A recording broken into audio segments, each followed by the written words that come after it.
नमस्कार दोस्तों। जैसा कि आप लोग जानते हैं कि भारत में 26 जनवरी के दिन रिपब्लिक डे के दिन चीफ गेस्ट के तौर पे ईयू की टीम आई थी।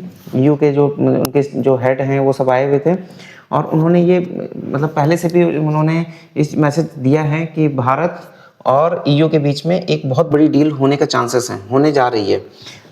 लगभग उसका ड्राफ्ट तैयार हो चुका है और होने जा रही है। अब देखिए, मैं ये कहना चाहूँगा कि देखिए, ये ऐसा नहीं है कि ये डील अब हो रही है तो इतने दिन से कोई डील नहीं हो रही थी। देखिए, भारत ने हमेशा ट्राई किया कि कुछ अच्छी डील हो जाए।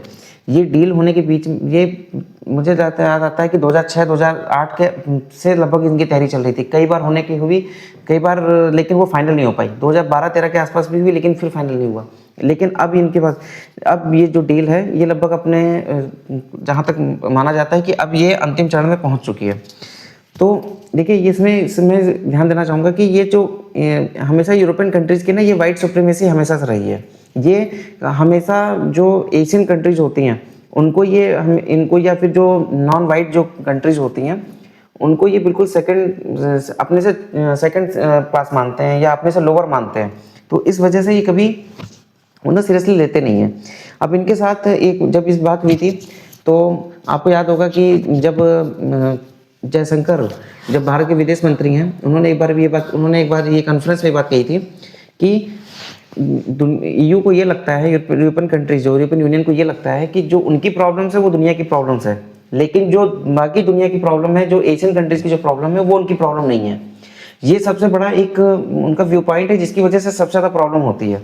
अब देखिए, जब यूक्रेन और रसिया का जब युद्ध चल रहा है उस दौरान भारत ने सस्ता जो खनिज तेल था उनसे लिया, रसिया से, और उसको प्रोसेस किया और उसको सप्लाई किया, यूरोपियन कंट्रीज को भी किया।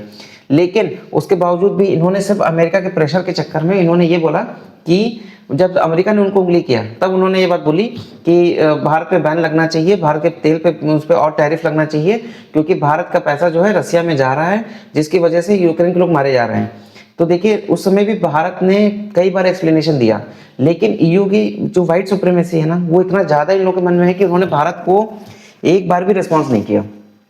और अभी एक आपको वीडियो भी जो भी लीक हुआ था कि जिसमें ट्रंप ने बताया है कि जो फ्रांस के राष्ट्रपति हैं मैक्रॉन, उन्होंने मैसेज किया होगा कि हमने आपका हमेशा साथ दिया, आपने सीरिया में साथ दिया, इराक में साथ दिया, आपने और जो देशों में आपने मिशन चलाए, आपने जो उस पर हमले किए, हमने आपका हमेशा साथ दिया। लेकिन आप जो ग्रीनलैंड पे करने जा रहे हैं उससे हमें समझ में नहीं आ रहा। मैं आपको बताना चाहूँगा, ये यूरोपियन कंट्री वो है जो हमेशा से अमेरिका का पिछलग्गू था। पिछलग्गू इसलिए क्योंकि अमेरिका एक तो ताकतवर है, वो एक पहला पॉइंट है।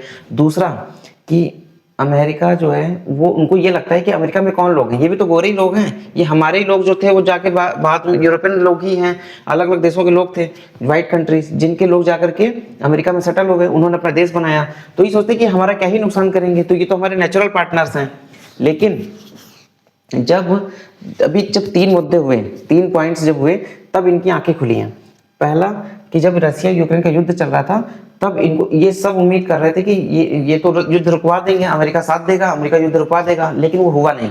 तो उससे इनको एक हताशा मिली। दूसरी हताशा ये, जब नाटो में अभी तक क्या हो रहा था कि अमेरिका हैवी अमाउंट इन्वेस्ट करता था नाटो के मेंटेनेंस में, उस नाटो जो उसका संगठन है उसको चलाने के लिए अमेरिका बहुत ज़्यादा इन्वेस्ट करता था। अभी क्या हुआ कि उसने बोला कि मैं ही इन्वेस्ट कर रहा हूँ, तुम लोग तो कुछ कर नहीं रहे हो, तो अब तो तुम लोग भी अपना जीडीपी का 5% लगाओ, तभी ये संगठन चलेगा। तो अमेरिका ने तो उसको बता दिया कि ये मतलब नाटो से मुझे कोई मतलब नहीं है, तो इनको ये लगा। तीसरा, जब ये भी हुआ है कि जब अमेरिका ने, यूएसए ने जब ये बोला ट्रंप ने कि मैं ग्रीनलैंड लेने जा रहा हूँ, मुझे ग्रीनलैंड चाहिए, और वो जिस हिसाब से वो ग्रीनलैंड को लेने के लिए इंटरेस्टेड है, ये सबको लगता है कि तब यूरोपियन कंट्रीज को लगा कि अरे ये तो मतलब ये एक तरीके जिसके साथ मिलके वो पूरी दुनिया को एक तरीके से टॉर्चर करते थे, आज वही जो यूएसए है वो खुद यूरोप को तो उसके लिए यूरोप में ग्रीनलैंड पे कब्जा करना चाहता है। तब इनको ये चीज़ लगी कि यूएसए रिस्पॉन्सिबल पार्टनर नहीं है, ये भरोसेमंद नहीं है, क्योंकि जो एक कहावत है, अगर आप बहुत बड़ी सुपर पावर के साथ अगर आप बहुत ज़्यादा इन्वॉल्व होंगे तो समझ लीजिए कि जब दुनिया में जो चीज़ हो रही थी आपने अंधाधुंध उसका साथ दिया, ब्लाइंड आपने आंखें बंद कर रखी थी, तो वो चीज़ जब आपके साथ होगी तब कोई आपके साथ भी खड़ा नहीं होगा। तो ये चीज़ थी। अब यूरोपियन कंट्रीज जो हैं वो कहीं ना कहीं फंसे हुए हैं। उनको एक तरफ रसिया है जो कि रसिया उनके साथ खतरनाक, मतलब उनको लगता है रसिया बहुत बड़ा खतरा है, लेकिन अब अमेरिका है, अमेरिका भी अब दो कि उनको बिल्कुल दिखता है कि खतरा है। तो दो बड़े खतरों के बीच में अब यूरोपियन कंट्रीज को समझ में नहीं आ रहा है कि हम किसके साथ जाएं। तो अब उनको ये समझ में आया है कि अब हमें भी अपनी खुद का एक रास्ता बनाना पड़ेगा, इसलिए वो भारत के साथ अब आना चाहते हैं। आज वरना ये समझ लीजिए कि अभी तक भारत यूरोपियन की जो मार्केट है उसके लिए हमेशा से बहुत प्रयास करता था, लेकिन उन्होंने कभी नहीं आने दिया। अब जब ये चीज़ हुई है तब इनको है, तो भारत को तब इन्होंने ट्राई किया, तो इससे भारत को बहुत बड़ा सबक है। इससे में आपको अच्छा व्यू पॉइंट मिला होगा आपको।